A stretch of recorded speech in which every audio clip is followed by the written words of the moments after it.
Sandali, pakinggan mo to. Tapusin mo tong video na to. Isa to sa pinakamasakit na video yung magagawa ko para sa'yo. Pero kailangan mo to. Alam ko, miss na miss mo na siya. At alam kong nasasaktan ka pa rin. Pero sagutin mo nga to, bakit hinahayaan mo na yung tao na yun paiyakin ka pa rin?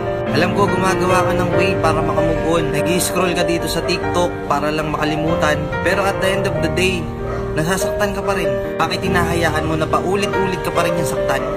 Sa akin, bakit nag-aantay ka pa rin ng text niya? Nag-aantay ka pa rin na baka sakali balang araw bumalik siya. Wake up! Nasa na siya ngayon? Masaya na siya nang wala ka.